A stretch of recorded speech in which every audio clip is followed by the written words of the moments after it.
Congratulations on the purchase of your new Tennant floor scrubber. With proper use and care, your machine's highly efficient cleaning systems will perform well for many years to come. This operator training video will help you better understand how to prepare your machine for use, scrub your floors, and care for your machine so you get the longest life and best performance from your floor scrubber. Safety. It is the operator's responsibility to operate the machine safely. There are safety labels on your machine to indicate important information you need to be aware of when operating the machine. How the scrubbing systems work. Your machine is designed to effectively clean dirty floors in a single pass. Pressing down on the scrub head lift pedal, then moving it to the left and raising it, will lower the scrub head to the working position. Lowering the squeegee handle will lower the squeegee to the working position and turn on the vacuum fan. As the machine travels forward, the desired amount of cleaning solution is distributed to the floor. Brushes or pads use the cleaning solution to scrub the floor clean. When traveling forward, the squeegee wipes the dirty solution from the floor.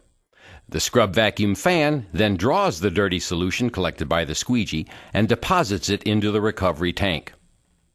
Controls and instrumentation. The key switch is used to turn the machine's power on and off. The squeegee assembly is lowered to the working position by lowering the squeegee control lever on the rear of the machine. The vacuum fan will automatically turn on when the lever is lowered. To raise the squeegee and turn off the vacuum fan, raise the lever to the up and locked position. Brush pressure is adjusted by either raising or lowering the down pressure lever on the right side of the operator's control panel. The solution flow rate can be adjusted by turning the solution flow control knob on the lower right rear of the machine. Turn the knob clockwise to decrease flow and counterclockwise to increase flow. It is best to set the solution flow rates to the lowest settings that provide the cleaning results you expect. Forward propelling is activated by pulling the control handle bail backward. To control the propelling speed, adjust the speed control knob. Reverse propelling is activated by pushing the control handled bail forward. Note: always raise the squeegee when propelling the machine in reverse.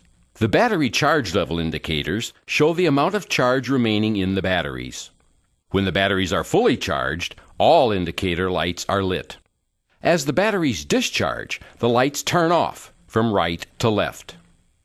When the discharge level reaches the first red light, stop scrubbing, drive the machine to the charging area, and recharge the batteries. To protect the batteries from total discharge, the scrubbing function will automatically shut off when the red light begins to blink. However, you will still be able to drive the machine to the charging area. The hour meter records the number of total hours the machine has been operating. You can use the hour meter reading to determine when to perform recommended maintenance procedures. There are resettable circuit breakers which protect the machine from an electrical overload. If a circuit breaker should trip, allow the system to cool and then manually reset the circuit breaker by pushing in on the button. If the circuit breaker trips again or cannot be reset, follow your company's service procedure guidelines to have the system inspected and repaired. Brush information. For best cleaning results, use the appropriate brushes or pads for your cleaning application. Brush and pad application guidance is located in the operator's manual. Part numbers are located in the parts manual. To remove or install disc brushes or pads, first raise the scrub head off the floor and turn off the key. To remove the pad driver or brush from the machine, push the plunger downward to lock the driver. Then, turn the brush clockwise to release it. When using pads, attach the pad to the pad driver and secure the pad with the center lock before installing the driver on the machine.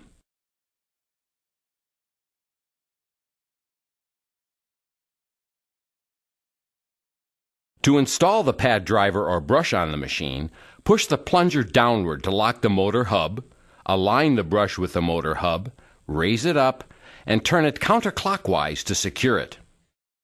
To change brushes on a machine with a 2-brush scrub head, From the operator's viewpoint, turn the right brush counterclockwise to release it from the motor drive hub, and clockwise to lock it into place. The left brush should be turned clockwise to release it and counterclockwise to lock it into place.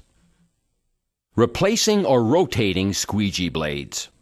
For best scrubbing solution recovery, the squeegee blades need to be in good condition. When the blades become worn, simply rotate them end for end or top to bottom to use a new wiping edge.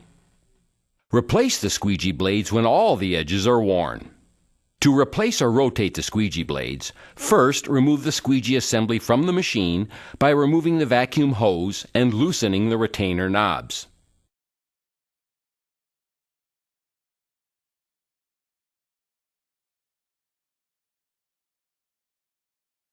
To change or rotate the front blade, loosen all 4 knobs.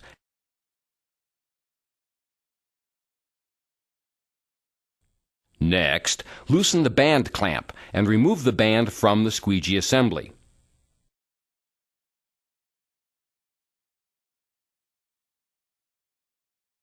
Replace or rotate the front blade to a new wiping edge.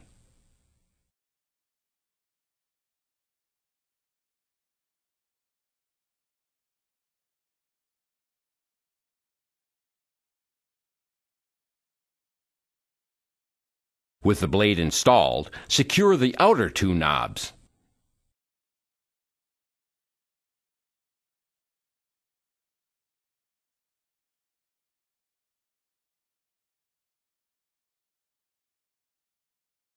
You can also replace or rotate the rear blade, and then install and secure the band.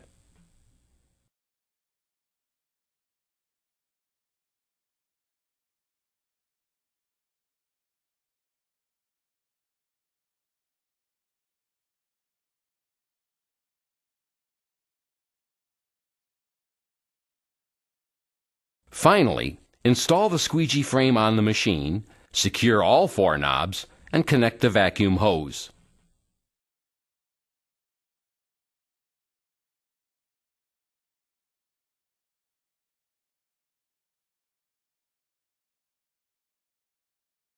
Before operating your machine, check the squeegee blades for wear and proper adjustment. Check the brushes or pads for wear. Check the scrub head skirt for wear. Confirm the recovery tank vacuum shutoff float screen is clean and installed. Check the battery meter and charge the batteries if needed. Fill the solution tank with clean water. If detergent is to be used, add the recommended amount of cleaning detergent. Note: machine damage due to improper detergent usage will void the manufacturer's warranty. Warning: fire or explosion hazard.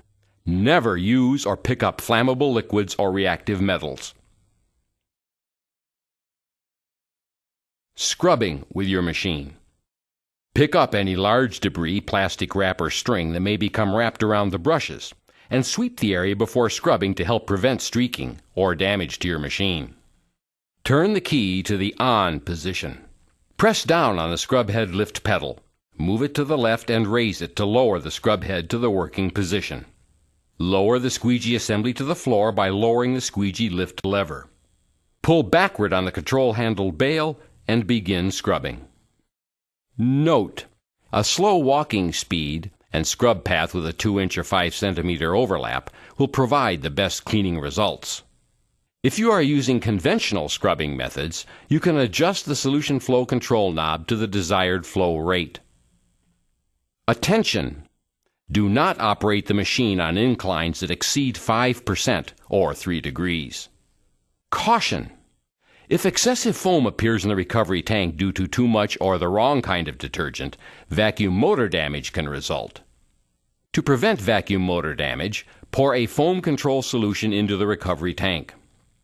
To reverse the machine, simply raise the squeegee and push the control handle bail forward. To stop scrubbing, release the control handle bail, raise the squeegee, raise the scrub head, and turn the key to the off position. ECH2O is a technology that electrically converts plain tap water into a cleaner. If your machine is equipped with the ECH2O technology, you will see the ECH2O logo on the side of the machine. To use the ECH2O technology, first fill the water tank with clean water. Then, press the ECH2O switch to enable the technology. If you are using the ECH2O technology, the flow rate is automatically controlled by the system. Next, lower the scrub head, lower the squeegee, and pull the control handle bail backward to begin scrubbing. While scrubbing, observe the ECH2O light on the control panel. If you see a solid green light, the ECH2O technology is functioning properly.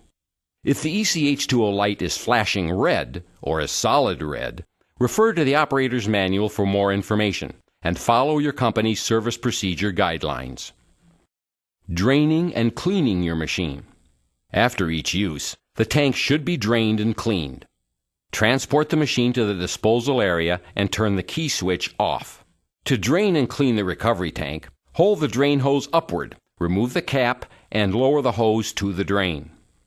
Next, remove the recovery tank cover, rinse out the tank,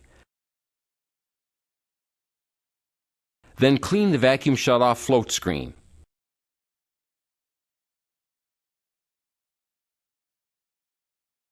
And the debris tray, both located inside the tank. If needed, drain the remaining water from the solution tank by pulling the solution tank level hose off the hose fitting and lowering it to the drain. Charging the batteries. To prolong the life of the batteries, recharge them only if the machine was used for a total of 30 minutes or more.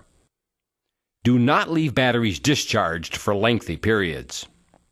To charge the batteries, first transport the machine to a well-ventilated area. Park the machine on a flat, dry surface. Turn the key off and set the parking brake if it is equipped with one. Some batteries are sealed and do not require any maintenance. On this type of battery, the cap should not be removed. If you are charging wet batteries, lead-acid batteries, the fluid level should be checked before charging the batteries. The fluid should be at the level shown. If the battery fluid level is too low, damage to the battery will result. If the battery fluid level is too high, the fluid may overflow while charging. Warning: fire or explosion hazard. Batteries emit hydrogen gas. Keep sparks and open flame away. Before charging, prop up the recovery tank for ventilation. If your machine is equipped with an off-board charger, you will need to connect the charger's DC cord to the machine's battery receptacle. If your machine is equipped with either the on-board or off-board charger, the next step is to plug the charger's AC power cord into a properly grounded receptacle. The supplied charger will automatically begin charging and shut off when fully charged. Attention! Do not disconnect the charger's DC cord from the machine's receptacle when the charger is operating, because arcing may result. If the charger must be interrupted during charging, disconnect the AC power cord first. Performing the daily operational checks, making needed adjustments, and following the proper operating procedures for your Tennant floor scrubber will ensure that it will perform in top condition throughout its useful lifetime. You will find it cleans better, has fewer maintenance issues, and effectively enhances the environment.